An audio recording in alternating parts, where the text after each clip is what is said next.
സുഹൃത്തുക്കളെ നമസ്കാരം. നമ്മൾ ഈ കഴിഞ്ഞ ദിവസങ്ങളിലൊക്കെ കണ്ടതാണ് പഹൽഗാമിൽ ഈ പറയുന്ന 4ഓളം വരുന്ന തന്തയില്ലാത്തവന്മാർ ചെയ്ത പ്രവൃത്തിയുടെ ഫലമായിട്ട് നമ്മുടെ ഇന്ത്യയിലുള്ള 27ഓളം പേരുടെ ജീവൻ പോയതും 27 പേരുടെ കുടുംബം അനാഥമായ കാര്യങ്ങളൊക്കെ നമ്മൾ കണ്ടതാണ്. അപ്പോൾ അതിനെതിരെ നമ്മുടെ പ്രധാനമന്ത്രി ഒരു ഓപ്പറേഷന് പേരിട്ടതാണ് ഓപ്പറേഷൻ സിന്ദൂർ. അതായത് അവിടെ ആരുടെയൊക്കെ സിന്ദൂര തിലകം നെറ്റിയിൽ നിന്ന് മായ്ക്കേണ്ടി വന്നിട്ടുണ്ടോ അവരുടെയൊക്കെ ആ സിന്ദൂരത്തിനും അല്ലെങ്കിൽ അവരുടെ മനസ്സിനേറ്റ വിഷമത്തിന് അല്ലെങ്കിൽ അവരുടെ പ്രാണനായ ആൾ അവരുടെ കൺമുൻപിൽ മരണപ്പെട്ടതിന് ഒരു തിരിച്ചടിയായിട്ട് തന്നെ ഇന്ത്യൻ സൈന്യത്തിൻ്റെ ആ ഒരു ഓപ്പറേഷന് പ്രധാനമന്ത്രി ശ്രീ നരേന്ദ്രമോദി പേരിട്ടു ഓപ്പറേഷൻ സിന്ദൂർ. സിന്ദൂരം മായ്ച്ചവന്മാർക്കെതിരെയുള്ള തക്കതായ ശിക്ഷ അല്ലെങ്കിൽ തക്കതായ മറുപടി കൊടുക്കുക എന്നുള്ള ഉറച്ച ലക്ഷ്യത്തോടു കൂടിയാണ് ഓപ്പറേഷൻ സിന്ദൂർ എന്ന് പേരിട്ട് നമ്മുടെ ഇന്ത്യൻ സൈന്യം പാകിസ്ഥാനിൽ കയറി അടിച്ച് നിലംപരിശാക്കിയത്. അപ്പോൾ നമ്മുടെ ഇന്ത്യൻ സൈന്യം കയറി പാകിസ്ഥാനിൽ ഓരോ അവന്മാരെയും എണ്ണി തീർക്കുന്നതും 100ഓളം വരുന്ന ഭീകരരെ കൊന്നു എന്നുള്ള ന്യൂസൊക്കെ നമ്മൾ കണ്ടതാണ്. പിന്നീട് പെട്ടെന്ന് നമ്മൾ കാണാനിടേണ്ട ന്യൂസാണ് വെടിവയ്പ് നിർത്തൽ കരാറിലേക്ക് പോകുന്നു, അല്ലെങ്കിൽ വെടിവയ്പ് നിർത്താൻ പോകുന്നു, പാകിസ്ഥാനുമായിട്ട് എഗ്രി ചെയ്യുന്നു, ഇനി യുദ്ധമുണ്ടാവില്ല എന്നൊക്കെയുള്ള രീതിയിൽ. അത് പാകിസ്ഥാന് കിട്ടിയ വലിയൊരു പ്രഹരം. അത് പാകിസ്ഥാന് അത് ശരിക്ക് കൊള്ളേണ്ടത് കൊണ്ടതുകൊണ്ടും പാകിസ്ഥാൻ പേടിച്ചതുകൊണ്ടും അത് ഇന്ത്യയായിട്ട് ഒരു സഖ്യത്തിലേക്ക് പോകാം, അല്ലെങ്കിൽ ഇന്ത്യയുമായിട്ട് ഈ യുദ്ധം നിർത്തിവെക്കാം എന്നുള്ള രീതിയിലേക്ക് പോകാം എന്നുള്ള രീതിയിലേക്ക് വരികയും പിന്നെയും പാകിസ്ഥാൻ എത്ര കിട്ടിയാലും മതിയാവില്ല എന്ന് പറയുന്ന തന്തയില്ലാത്ത സ്വഭാവം കാണിക്കുകയും ചെയ്യുന്നു. പലയിടത്തും ഡ്രോൺ പൊക്കി താഴ്ത്തുന്നു, അതിനിടയിൽ കൂടി എന്തൊക്കെ നടക്കുന്നു എന്നുള്ളത് നമുക്കറിയില്ല. അപ്പോൾ അങ്ങനെയുള്ള പല കാര്യങ്ങളും നമ്മുടെ ഇന്ത്യയിൽ നമ്മുടെ അതിർത്തിയിൽ ഇങ്ങനെ നടക്കുന്നു, ഇന്ത്യ പാകിസ്ഥാൻ അതിർത്തിയിൽ നടക്കുന്നു. നമ്മുടെ ഇന്ത്യൻ സൈന്യം നല്ല തക്കതായ മറുപടി തന്നെ കൊടുക്കുന്നുണ്ട്. അതിൽ വീരമൃത്യു വരിച്ച ആളുകളുടെ എണ്ണവും ഉണ്ട്. അതേപോലെ തന്നെ തിരിച്ചടിച്ച് കൊന്നുകളഞ്ഞ കൊലപാതകികൾ അല്ലെങ്കിൽ ക്രൂരന്മാരുടെയും എണ്ണം കൂടുതലാണ്. നമ്മുടെ ആളുകളെക്കാൾ കൂടുതൽ എണ്ണം അവിടെ പോയിട്ടുണ്ട്. പാകിസ്ഥാൻ സൈന്യത്തിൽ അധികം ആളുകൾ മരിച്ചിട്ടില്ല എന്നാണ് പറയാൻ സാധിച്ചിരിക്കുന്നത്. പക്ഷേ പാകിസ്ഥാനിലുള്ള ഈ ഭീകരവാദികളെ എല്ലാത്തിനെയും തീർക്കാനായിട്ട് നമ്മുടെ സൈന്യത്തിന് സാധിച്ചു എന്നുള്ളൊരു വലിയ കാര്യം തന്നെയാണ്. അപ്പോൾ നമ്മുടെ ഇന്ത്യയിൽ ഒരു ചോദ്യം ചെയ്തതാണ് ഈ പാകിസ്ഥാനിലെ ഭീകരവാദികൾ ചെയ്തൊരു കാര്യം എന്ന് പറയുന്നത്. അതായത് ആ ഒരു പെൺകുട്ടിയുടെ വിവാഹം കഴിഞ്ഞിട്ട് 6 ദിവസം മാത്രം ആയിട്ടുണ്ടായിരുന്ന ഒരു പെൺകുട്ടിയും ഒരു ഹസ്ബൻഡും അവിടെ ഉണ്ടായിരുന്നു. അതിൽ ആ ഹസ്ബൻഡിനെ കൊന്നതിന് ശേഷം അവന്മാർ ഈ പെൺകുട്ടിയോട് പറഞ്ഞൊരു കാര്യമാണ്, നീ പോയി നിൻ്റെ മോദിയോട് പറ എന്ന് പറഞ്ഞ് വിട്ട ആ ഒരു കാര്യം അത് മോദി അറിഞ്ഞു. മോദി അതിന് വേണ്ട രീതിയിലുള്ള നിലപാടുകൾ എടുത്തു. മോദി ആ കുടുംബത്തിനും അതേപോലെ തന്നെ അവിടെ മരണപ്പെട്ട ഓരോ കുടുംബത്തിനും വാക്ക് നൽകി അവിടെ മരിച്ച ആളുകൾക്ക് അല്ലെങ്കിൽ ഇരയാക്കപ്പെട്ട ആളുകൾക്ക് ഞാൻ നീതി വാങ്ങിത്തരും, അല്ലെങ്കിൽ എൻ്റെ രാജ്യം എൻ്റെ സൈന്യം നീതി വാങ്ങിത്തരുമെന്ന്. ആ നീതി വാങ്ങിത്തരുമെന്ന് പറഞ്ഞ പ്രധാനമന്ത്രി അതിനു വേണ്ടി തന്നെ അഹോരാത്രം പണിയെടുത്തതിൻ്റെ ഫലമായിട്ട് തന്നെ ഈ പറയുന്ന 100ഓളം വരുന്ന അല്ലെങ്കിൽ അതിന് മുകളിൽ വരുന്ന തന്തയ്ക്ക് മുൻപുണ്ടായവന്മാരെ തീർക്കാനായിട്ട് നമുക്ക് സാധിച്ചു എന്നുള്ളത് വലിയ കാര്യം തന്നെയാണ്. അപ്പോൾ അങ്ങനെ ഈ പറയുന്ന വാർത്തകൾ ഇങ്ങനെ പൊയ്ക്കൊണ്ടിരിക്കെ അഖിൽമാരാരെന്ന് പറയുന്ന ബിഗ് ബോസിൽ മാത്രം വന്ന് ബിഗ് ബോസിൽ കൂടി കയറി വലിയ രീതിയിലുള്ള വിമർശനങ്ങളും ആദർശങ്ങളും മുന്നോട്ട് വെക്കുന്ന ഒരു വ്യക്തി തൻ്റെ ഉറച്ച നിലപാട്, ഞാൻ വേടൻ്റെ കാര്യം പറഞ്ഞ പോലെ തന്നെ ഉറച്ച നിലപാടും ശക്തമായ രാഷ്ട്രീയവും മുന്നോട്ട് വെക്കുന്ന ഈ അഖിൽമാരാരെന്ന് പറയുന്ന വ്യക്തി, അയാൾ ഈ കഴിഞ്ഞ ദിവസം ഒരു ലൈവ് പോയി. ഇതിന് മുൻപ് അയാൾ ഫേസ്ബുക്കിൽ പോസ്റ്റ് ചെയ്ത കുറേ പോസ്റ്റുകളൊക്കെ ഉണ്ടായിരുന്നു. പാകിസ്ഥാനെതിരെ അല്ലെങ്കിൽ പാകിസ്ഥാൻ എന്ന് പറയുന്നവന്മാരെ തിരിച്ചടിച്ചിരിക്കും എന്നൊക്കെ പറഞ്ഞുകൊണ്ടുള്ള പോസ്റ്റുകളൊക്കെ നല്ല അടിപൊളി പോസ്റ്റൊക്കെ ആയിരുന്നു, നല്ല മാസ് ഡയലോഗൊക്കെ ആയിരുന്നു നമ്മൾ കണ്ടത്. ആ വീഡിയോ ഞാൻ പ്ലേ ചെയ്യുന്നതിന് മുൻപായിട്ട് തന്നെ നമ്മുടെ ശ്രീ നരേന്ദ്രമോദി പ്രധാനമന്ത്രിയുടെ ഒരു വാക്കുണ്ട്, അതായത് ആണവ ഭീഷണി ഇന്ത്യയോട് വേണ്ട, അതിനുള്ള മറുപടി ഞങ്ങൾ തന്നിരിക്കുക, അല്ലെങ്കിൽ ഞങ്ങൾ അതിനുള്ള മറുപടി തന്നു എന്നുള്ള രീതിയിൽ അദ്ദേഹം പറയുന്ന അദ്ദേഹം കഴിഞ്ഞ ദിവസം മാധ്യമങ്ങളെ അഭിസംബോധന ചെയ്ത് അല്ലെങ്കിൽ രാജ്യത്തെ അഭിസംബോധന ചെയ്ത് സംസാരിക്കുന്ന സമയത്ത് പറഞ്ഞൊരു കാര്യമാണ്. ആ വീഡിയോ ഞാൻ അതിൽ നിന്ന് പ്ലേ ചെയ്യാം. लेकिन भारत ने पाकिस्तान के सीने पर वार कर दिया. भारत के ड्रोन्स, भारत की मिसाइलों ने सटीकता के साथ हमला किया. पाकिस्तानी वायुसेना के उन एयरबेस को नुकसान पहुंचाया जिस पर पाकिस्तान को बहुत घमंड था. भारत ने पहले 3 दिनों में ही पाकिस्तान को इतना तबाह कर दिया जिसका उसे अंदाजा भी नहीं था. भारत माता की जय, भारत माता की जय, भारत माता की जय. मानवता शांति और समृद्धि की तरफ बढ़े, हर भारतीय शांति से जी सके, विकसित भारत के सपने को पूरा कर सके, इसके लिए भारत का शक्तिशाली होना बहुत जरूरी है. और आवश्यकता पड़ने पर इस शक्ति का इस्तेमाल भी जरूरी है.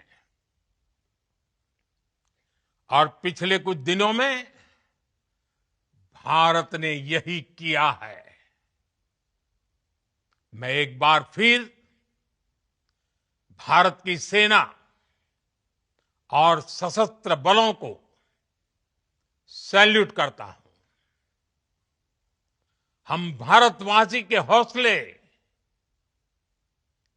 हर भारतवासी का एकजुटता का शपथ, संकल्प, मैं उसे नमन करता हूं।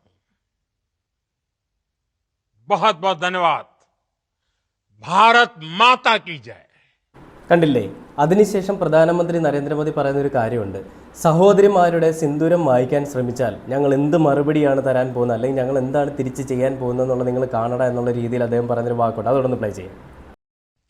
ऑपरेशन सिंदूर ये सिर्फ नाम नहीं है, ये देश के कोटि कोटि लोगों की भावनाओं का प्रतिबिंब है। ऑपरेशन सिंदूर न्याय की अखंड प्रतिज्ञा है। ऑपरेशन सिंदूर ये सिर्फ नाम नहीं है, ये देश के कोटि कोटि लोगों की भावनाओं का प्रतिबिंब है। ऑपरेशन सिंदूर न्याय की अखंड प्रतिज्ञा है। കണ്ടില്ലേ? പ്രധാനമന്ത്രി ഇന്ത്യയെ എങ്ങനെയാണ് സ്നേഹിക്കുന്നത്, അല്ലെങ്കിൽ ഇന്ത്യയിലുള്ള പൗരന്മാർക്ക് എന്ത് സംരക്ഷണമാണ് കൊടുക്കുന്നത് എന്നുള്ളത് ഈ ഒരു വാക്കുകളിൽ നമുക്ക് വ്യക്തമാണ്. പക്ഷേ എനിക്കൊരു ചോദ്യം ചോദിക്കാനുള്ളത്, TRFനെ പറ്റി നമ്മുടെ പ്രധാനമന്ത്രി ഒന്നും മിണ്ടുന്നില്ല. അതേപോലെ തന്നെ അവിടെ ഇറങ്ങി കൊന്നുകളഞ്ഞ, അതായത് 28ഓളം പേരെ കൊന്നുകളഞ്ഞ 4 പേരടങ്ങുന്ന സംഘം, ഈ 4 പേർക്കെതിരെ ഇതുവരെയും ഒരു വിരൽ പോലും അനക്കാൻ നമുക്ക് സാധിച്ചിട്ടില്ല എന്നുള്ളതൊരു വലിയ തോൽവി തന്നെയാണ്. ബാക്കിയുള്ള എല്ലാ കാര്യങ്ങളും, പാകിസ്ഥാൻ എന്ന് പറയുന്ന വൻമരത്തിൻ്റെ വേരുകളെല്ലാം നമ്മൾ അറുത്തുകൊണ്ടിരിക്കുകയാണ്. പക്ഷേ ആ വൻമരങ്ങളെന്ന് പറയുന്നത് ഈ 4 പേര്, ഏറ്റവും മുകളിലത്തെ ശിഖരങ്ങളിൽ ഇരിക്കുന്ന 4 പേരായിരിക്കും. ഈ 4 പേരെ പിടിക്കാനോ ഈ 4 പേരെ അവർക്ക് ശിക്ഷ കൊടുത്താലേ നമ്മുടെ നാട്ടിലെ ഈ നീതി നടപ്പിലാവുമെന്ന് നമുക്ക് പറയാൻ സാധിക്കുകയുള്ളൂ. ഈ 4 പേരാണ് അവിടെ വരുന്ന 27ഓളം അല്ലെ 28ഓളം പേരെ കൊന്നത്. അവർക്കാണ് മറുപടി, അല്ലെങ്കിൽ അവരെ കൊന്നിട്ടാണ് നമ്മുടെ കേരളത്തിലുള്ള അല്ലെ ഇന്ത്യയിലുള്ള ആളുകൾക്ക് മറുപടി നൽകേണ്ടത്. ഈ വരുന്ന 100ഓളം പേരെ കൊന്നത് ഭീകരർ തന്നെയാണ്, അവർ ചാവേണ്ടവർ തന്നെയാണ്, അവർ മരിക്കേണ്ടവർ തന്നെയാണ്. പക്ഷേ ഈ 4 പേരെയും അതിക്രൂരമായി അതിമൃഗീയമായി തന്നെ കൊന്നു കളയണമെന്നുള്ളൊരു കാര്യം എനിക്ക് പറയാനുണ്ട്. ഇപ്പോൾ ഈ വെടിവയ്പ് നിർത്തൽ കരാറിലേക്ക് പോകുന്നു എന്നറിയുമ്പോൾ ഈ 4 പേര് സുരക്ഷിതമാണോ, അല്ലെങ്കിൽ 4 പേരെ തീർക്കാൻ സാധിച്ചോ എന്നുള്ളൊരു ചോദ്യം അവിടെ വ്യക്തമായി നിൽക്കുന്നുണ്ട്. അതിനുള്ള മറുപടി കൂടി നമ്മുടെ പ്രധാനമന്ത്രി ശ്രീ നരേന്ദ്രമോദി തരേണ്ടതായിട്ടുണ്ട്, അല്ലെങ്കിൽ അതിനുള്ള മറുപടി നിങ്ങൾ അവർക്ക് കൊടുക്കേണ്ടതായിട്ടുണ്ട്. പാകിസ്ഥാനിലെ ഈ 4 പേരെയാണ് ആദ്യം തീർക്കേണ്ടത്. നമ്മുടെ BSF ജവാനെ പിടിച്ചുകൊണ്ടുപോയി, അദ്ദേഹത്തിൻ്റെ കാര്യം എന്താണെന്ന് പോലും ഇപ്പോൾ അറിയാനില്ല. എന്തായാലും അദ്ദേഹം ജീവനോടെ തന്നെ തിരികെ വരട്ടെ എന്ന് നമുക്ക് പ്രാർത്ഥിക്കാം. പക്ഷേ പാകിസ്ഥാൻ ഒന്ന് കിടുകിട വിറച്ചു, അല്ലെങ്കിൽ പാകിസ്ഥാൻ നിക്കറിൽ മുള്ളി എന്നുള്ളത് സത്യം തന്നെയാണ്. അപ്പോൾ നമ്മുടെ ബുദ്ധിരാക്ഷസനായ അഖിൽമാരാരൻ എന്താണ് ഇന്ത്യൻ സൈന്യത്തിനോട് പറയാനുള്ളത്, അല്ലെങ്കിൽ ഇന്ത്യയിലെ ജനങ്ങളോട് പറയാനുള്ളത് നമുക്കൊന്ന് കേട്ട് നോക്കാം. പ്രധാനമന്ത്രിയെ പറ്റിയാണ് അദ്ദേഹം പറയുന്നത്. അഖിൽമാരാരൻ മുൻപ് തന്നെ ഒരു വീഡിയോയിൽ പറഞ്ഞിട്ടുണ്ട്, BJPയിൽ ഞാൻ ചേരില്ല, ജീവൻ പോയാലും BJP ചേരില്ല, കോൺഗ്രസ് ആണെന്നുണ്ടെങ്കിൽ എന്തും തുറന്നു പറയാം, BJP അങ്ങനെയല്ല എന്നൊക്കെ പറഞ്ഞൊരു അഖിൽമാരാരാണ്. ഇപ്പോൾ കോൺഗ്രസിനെ അങ്ങ് പുകഴ്ത്തി, വാനോളം പുകഴ്ത്തി അങ്ങ് കൊണ്ടുപോവാണ്, എന്തോ വേറെ ഏതോ ഒരു ലെവലിലേക്ക് കൊണ്ടു. കോൺഗ്രസ് ആണെല്ലാം. ഇന്ദിരാഗാന്ധി പ്രധാനമന്ത്രിയായിരുന്ന കാലത്ത് ഇന്ദിരാഗാന്ധി എടുത്ത നിലപാടുകൾ എടുത്തുകൊണ്ടാണ് ഈ പറയുന്ന അഖിൽമാരാർ വന്നത്. എനിക്ക് തോന്നുന്നു ഈ യുദ്ധം തുടങ്ങേണ്ട അന്ന് തന്നെ ഇൻസ്റ്റാഗ്രാമിലൊക്കെ കുറേ റീൽസ് വന്നു, ഇന്ദിരാഗാന്ധിയുടെ നിലപാട് എന്തായിരുന്നെന്നും ഇന്ദിരാഗാന്ധി അതിനുവേണ്ടി മുന്നോട്ട് വെച്ച നയങ്ങൾ എന്തായിരുന്നെന്നും അതിനെടുത്ത ആക്ഷൻ പ്ലാൻ എന്താണെന്നുള്ളതൊക്കെ ഒരു വീഡിയോ വന്നു. ആ വീഡിയോ കണ്ടതിൻ്റെ ഫലമായിട്ട് അഖിൽമാരാർ ഇത് ചെയ്തൊരു വീഡിയോ ആണെന്ന് എനിക്ക് തോന്നുന്നത്. പക്ഷേ അത് വിവാദമായി, ഭയങ്കര പ്രശ്നങ്ങളായിട്ട്. നമുക്കറിയാം 8ൽ നിന്ന് പുറപ്പെടുകയും ചെയ്ത് 9ൽ എത്തുകയും ചെയ്യാത്തൊരു റിയാസ് സലീം, ബോസ് താരം റിയാസ് സലീം ഉണ്ടായിരുന്നു. അവനിപ്പോൾ അറസ്റ്റ് ചെയ്തു. അവനിപ്പം എന്നിട്ട് റീലൊക്കെ ഇട്ടുകൊണ്ടിരിക്കുന്നുണ്ട്. അത് അറസ്റ്റ് ചെയ്ത് ചിലപ്പോൾ കേസ് ഉണ്ടാവുള്ളൂ. രാജ്യത്തിനെതിരെ പറഞ്ഞാലും വലിയ കുഴപ്പമൊന്നും ഇല്ല എന്നുള്ള രീതിയിലേക്കാണ് ഇവന്മാരൊക്കെ പോകുന്നത്. അപ്പോൾ അഖിൽമാരാർ ഇട്ട പോസ്റ്റിൽ ഇങ്ങനെയാണ് പറയുന്നത്: യുദ്ധം അവസാനിപ്പിക്കണം എന്നതിന് യാതൊരു തർക്കവും വേണ്ട, എന്നാൽ അത് ആത്മാഭിമാനം അമേരിക്കയ്ക്ക് പണയം വെച്ചിട്ടാവരുത്. എന്തുകൊണ്ട് പവർഫുൾ തീരുമാനമെടുക്കാൻ മോദിയേക്കാൾ മികവ് ഇന്ദിരാഗാന്ധിക്ക് തന്നെയായിരുന്നു എന്ന് 2 ഉദാഹരണം. 1971 അമേരിക്ക പാകിസ്ഥാനെ പിന്തുണച്ചപ്പോൾ അമേരിക്കൻ നാവികസേന ഇന്ത്യയെ ആക്രമിക്കാൻ തീരുമാനിച്ചു. ഇതറിഞ്ഞ് ഇന്ദിരാഗാന്ധി അമേരിക്കയ്ക്ക് ഒരു സന്ദേശം അയച്ചു: നിങ്ങളുടെ നാവികപ്പടയെ സ്വീകരിക്കാൻ ഞങ്ങൾ അറബിക്കടലിലുണ്ടാവും, സ്വാഗതം. ഇത് നല്ല ഒരു അടിപൊളി മാസായിട്ടുള്ള ഡയലോഗാണ്. ആ സമയത്ത് ഇന്ദിരാഗാന്ധി എടുത്തൊരു വലിയ ഉറച്ച തീരുമാനമാണ്, അല്ലെങ്കിൽ നല്ലൊരു നിലപാടായിരുന്നു എന്നുള്ളത് നമുക്ക് എല്ലാവർക്കും അറിയാം. റീൽ വന്നപ്പോൾ നമ്മൾ കണ്ടതാണ്. പക്ഷേ ഇവിടെ നമ്മൾ സംസാരിക്കുന്ന ആ ഒരു വിഷയത്തെ പറ്റിയല്ല. ഇവിടെ നമ്മൾ സംസാരിക്കുന്ന 4ഓളം തന്തയ്ക്ക് മുൻപുണ്ടായവന്മാർ ഇറങ്ങി 28 പേരെ കൊന്നിട്ട് പോയ കാര്യത്തെപ്പറ്റി. അതിൽ നമ്മുടെ രാജ്യത്തിൻ്റെ സുരക്ഷാ വീഴ്ച ഉണ്ടായെന്നുള്ളത് സത്യം തന്നെയാണ്. പക്ഷേ അതിന് തിരിച്ചടി കൊടുക്കുക എന്നുള്ള രീതിയിലാണ് നമ്മുടെ രാജ്യം അല്ലെങ്കിൽ നമ്മുടെ സൈന്യം ഇറങ്ങിയിരിക്കുന്നത്. പക്ഷേ അതിൽ നമുക്ക് ഈ 4 പേരെ കിട്ടിയിട്ടില്ല എന്നുണ്ടെങ്കിലും ഒരു പരിധി വരെയും അവന്മാരുടെ കൂട്ടത്തിലുള്ളവന്മാരെല്ലാം തീർക്കാനും അവന്മാരുടെ കേന്ദ്രങ്ങൾ തകർക്കാനും സാധിച്ചു എന്നുള്ളൊരു വലിയ വിജയകരമായ കാര്യം തന്നെയാണ്. ഇന്ത്യൻ പൗരൻ എന്ന രീതിയിൽ നമുക്ക് എല്ലാവർക്കും സന്തോഷിക്കാവുന്ന ഒരു അവസരം അല്ലെങ്കിൽ നിമിഷം കൂടിയായിരുന്നു. അപ്പോൾ അതിൽ ഈ അഖിൽമാരാറിൻ്റെ നിലപാട് ഇതാണ്. ഇന്ദിരാഗാന്ധി എടുത്ത സ്റ്റാൻഡൊന്നും നമ്മുടെ പ്രധാനമന്ത്രി നരേന്ദ്രമോദി എടുത്തിട്ടില്ല. ഇന്ദിരാഗാന്ധിയെ പോലെ ധൈര്യമില്ല. അല്ലെങ്കിൽ ട്രംപ് ഈ അമേരിക്കൻ പ്രസിഡന്റ് പറയുന്നത് പോലെയാണ് നമ്മുടെ പ്രധാനമന്ത്രി നടക്കുന്നത്. അമേരിക്കൻ പ്രസിഡന്റാണ് പറയുന്നത് ഇന്ത്യയിലെ യുദ്ധം തീർത്തു, അല്ലെങ്കിൽ യുദ്ധം തീർക്കാൻ പോകുന്നു, അതിൽ പ്രധാനമന്ത്രിക്ക് വലിയ റോളില്ല എന്നൊക്കെയാണ് അഖിൽമാരാർ പറയുന്നത്. അപ്പോൾ അഖിൽമാരാറിൻ്റെ വീഡിയോ കൂടെ ഞാനൊന്ന് പ്ലേ ചെയ്യാം. പ്രിയമുള്ളവരെ നമസ്കാരം. എന്നും എൻ്റെ രാജ്യത്തിൻ്റെ പേരിൽ അഭിമാനിക്കാൻ ആഗ്രഹിക്കുന്ന ഒരാളാണ് ഞാൻ. ഭാരതം എന്ന് പറയുമ്പോൾ അഭിമാനപൂരിതമാകണം അന്തരംഗം എന്ന് കവി പാടിയതുപോലെ ഭാരതം എന്ന് പറയുമ്പോൾ സ്വയം അഭിമാനം കൊള്ളുന്ന ഒരാളാണ് ഞാൻ. അങ്ങനെ എൻ്റെ രാജ്യത്തിനും എൻ്റെ രാജ്യത്തിൻ്റെ സംസ്കാരത്തിനും വേണ്ടി അഭിമാനം കൊണ്ടതുകൊണ്ട് തന്നെയാണ് ഞാൻ ഏറ്റവും കൂടുതൽ തവണയും സംഖ്യവിളി കേൾക്കേണ്ടി വന്നിട്ടുള്ളത്. ഇന്നിപ്പോൾ ഇന്ത്യയും പാകിസ്ഥാനും തമ്മിലുണ്ടായ പ്രശ്നങ്ങൾ അവസാനിപ്പിച്ചിരിക്കുന്നു എന്നൊരു വാർത്ത വരുന്നു. ഈ വാർത്ത ലോകത്തോട് ആദ്യമായി പറയുന്നത് ഡൊണാൾഡ് ട്രംപാണ്. അമേരിക്കൻ പ്രസിഡന്റ് ഈ ലോകത്തോട് പറയുകയാണ് ഇന്ത്യയും പാകിസ്ഥാനും തമ്മിലുള്ള വെടിനിർത്തൽ അദ്ദേഹത്തിൻ്റെ ഇടപെടൽ കൊണ്ടാണെന്ന് പറയുന്നു. അമേരിക്കയുടെ ഒരു പ്രസിഡന്റ് ഇവിടെ നാട്ടിലൊക്കെ നിങ്ങളൊക്കെ പറയുന്നത് കണക്ക് വന്നിരുന്നിട്ട് തള്ളും ബഹളവും നടത്തുന്ന ഒരാളായിട്ട് ലോകത്തിന് മുമ്പിൽ സ്വയം അപഹാസ്യനാകുമോ എന്ന് നിങ്ങളൊന്ന് സ്വയം ആലോചിക്കണം. അപ്പോൾ അമേരിക്കയുടെ പ്രസിഡന്റ് ഇങ്ങനെ പറഞ്ഞപ്പോൾ എന്തുകൊണ്ട് ഇന്ത്യയുടെ പ്രൈം മിനിസ്റ്റർക്ക് സ്പോട്ടിൽ തന്നെ ഒരു റിയാക്ഷൻ കൊടുത്തുകൂടാ? നിങ്ങൾ എന്ത് ഇടപെടലാണ് നടത്തിയത്? ഞങ്ങളെ ഭയന്നിട്ട് ഞങ്ങൾ പറഞ്ഞിട്ടാണ് പാകിസ്ഥാൻ വെടിനിർത്തിയതെന്ന് പറയാൻ എന്തുകൊണ്ട് ഇന്ത്യൻ പ്രൈം മിനിസ്റ്റർക്ക് കഴിയുന്നില്ല? അങ്ങനെ കഴിയാത്തടത്തോളം കാലം, അങ്ങനെ ചെയ്യാത്തടത്തോളം കാലം ഇത് അമേരിക്കയുടെ ഇടപെടൽ കൊണ്ട് ഇന്ത്യ ഇങ്ങനൊരു പരിപാടി അവസാനിപ്പിച്ചതായിട്ട് ഇന്നൊരു വാർത്ത വന്നു. അങ്ങനെ വരുമ്പോൾ ഭാരതം എന്ന പേര് കേട്ടാൽ അഭിമാനപൂരിതമാകണമോ എന്ന് ചോദിച്ചാൽ നിലവിലത്തെ സാഹചര്യത്തിൽ ഭാരതം എന്ന പേര് കേട്ടാൽ അഭിമാനമൊക്കെ കൊള്ളും. പക്ഷേ ഭാരതത്തിൻ്റെ പ്രധാനമന്ത്രിയുടെ പേര് കേട്ടാൽ അഭിമാനം കൊള്ളുന്ന സാഹചര്യത്തിലല്ല ഇന്ന് തീരുമാനമെടുത്തത് എന്നത് ഏതൊക്കെ സംഖ്യകൾ ഏതൊക്കെ രീതിയിൽ എതിർത്താലും ഉള്ളിൽ തട്ടി അഭിമാനത്തോട് തന്നെ പറയാൻ പറ്റും. ഏത് രീതിയിൽ ചിന്തിച്ചാലും നരേന്ദ്രമോദിയുടെ നെഞ്ചളവിനേക്കാളും കരുത്ത് ഇന്ദിരാഗാന്ധിയുടെ തീരുമാനങ്ങൾക്ക് തന്നെ ആയിരുന്നുവെന്ന് അഭിമാനത്തോടുകൂടി പറയാൻ പറ്റുന്നത് ഇന്ദിരാഗാന്ധിയോട് പ്രത്യേക സ്നേഹമുണ്ടായിട്ടൊന്നുമല്ല, അവരെടുത്ത തീരുമാനങ്ങൾ കൊണ്ടാണ്.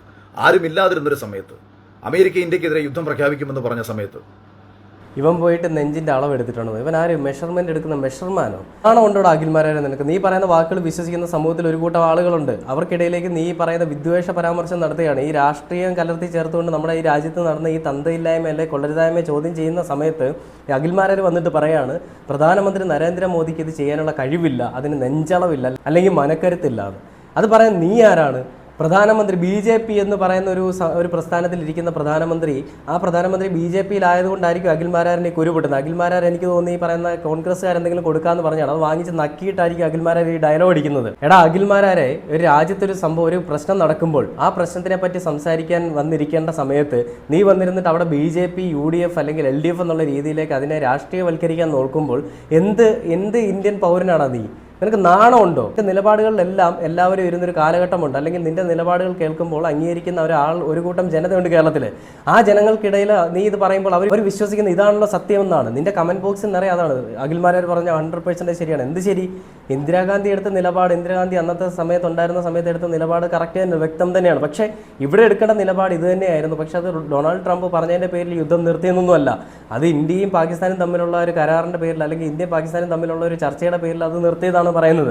അതിനുശേഷം വീണ്ടും ഈ പാകിസ്ഥാൻ വീണ്ടും പ്രശ്നം ഉണ്ടാക്കുന്ന സമയത്ത് ഇന്ത്യൻ സൈന്യം തിരിച്ച് നല്ല മറുപടി കൊടുത്തുകൊണ്ടിരിക്കുകയാണ്. അഖിൽമാരാർ പറയുന്നത് കേട്ടതൊന്നും ഇന്ത്യൻ സൈന്യം ഒന്നും ചെയ്യുന്നില്ല, പ്രധാനമന്ത്രിക്ക് ഒരു കഴിവുമില്ല, പ്രധാനമന്ത്രി ഒന്നും ചെയ്യാനിരിക്കുന്നില്ല എന്നൊക്കെയാണ്. ഇവനൊക്കെ രാജ്യദ്രോഹി തന്നെയല്ലേ?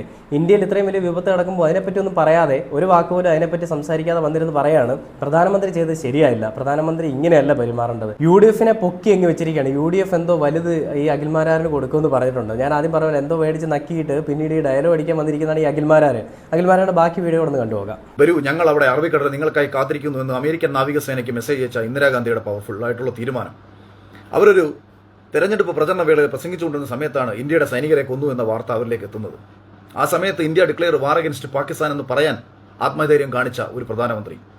ബംഗ്ലാദേശിലുള്ള ആൾക്കാർ പലായനം ചെയ്ത് ഇന്ത്യയിലേക്ക് വരുന്ന സമയത്ത് ബംഗ്ലാദേശിന് സ്വാതന്ത്ര്യം നേടിക്കൊടുക്കാൻ വേണ്ടിയിട്ട് തീരുമാനമെടുത്ത, പിന്നീട് റഷ്യ പിന്തുണച്ചോ ഇല്ലയെന്നുള്ളതല്ല, നമ്മളുടെ അടുത്തേക്ക് ആര് പിന്തുണ ഉണ്ടാവത്തില്ലോ നോക്കിയിട്ടല്ലോ തീരുമാനമെടുത്തത്. തീരുമാനമെടുക്കുക എന്ന് പറഞ്ഞു കഴിഞ്ഞാൽ അതിന് ആത്മാഭിമാനം വേണം, ചങ്കുറപ്പ് വേണം. ആ ചങ്കുറപ്പ് നരേന്ദ്രമോദിയെക്കാളും ഉള്ളത് ഇന്ദിരാഗാന്ധിക്ക് തന്നെയാണെന്ന് അഭിമാനത്തോടെ പറയുന്നത് ഇന്നത്തെ ഈ ഒരൊറ്റ തീരുമാനം കൊണ്ടാണ്. നിങ്ങൾ ആലോചിച്ച് നോക്കൂ, ഇന്ത്യയിൽ ഇതിനു മുൻപ് സൈനികർ കൊല്ലപ്പെട്ടു, ഉറിയിലും പത്താംകൂട്ടിലും. നമ്മൾ എന്ത് ചെയ്തു? നമ്മൾ തിരിച്ച് സർജിക്കൽ സ്ട്രൈക്ക് നടത്തി. നമ്മൾ അങ്ങനെ ഒരു സർജിക്കൽ സ്ട്രൈക്ക് നടത്തുന്ന സമയത്ത് നിന്റെ തീരുമാനം ആർക്ക് കാണണോടാ അഖിൽമാരാരെ? നീ ആരാണ്? നിനക്ക് ഈ വേടൻ്റെ വിഷയം വന്നപ്പോൾ ഒരു പൊട്ട ന്യായം കൊണ്ട് വന്നു. ആനയെ വീട്ടിൽ വളർത്താൻ പറ്റും, പുലിയെ വളർത്താൻ പറ്റും, അതുകൊണ്ട് പുലിപ്പല്ലിട്ട വലിയ വിഷയമാണെന്ന്. അത് ഫോറസ്റ്റ് ഉദ്യോഗസ്ഥർക്ക് പ്രശ്നമില്ല, സർക്കാരിന് പ്രശ്നമില്ല, അഖിൽമാരാർക്കാണ് പ്രശ്നം. വേടൻ ഉപയോഗിച്ചത് പുലിപ്പല്ലത് വലിയ വിഷയമാണെന്ന്.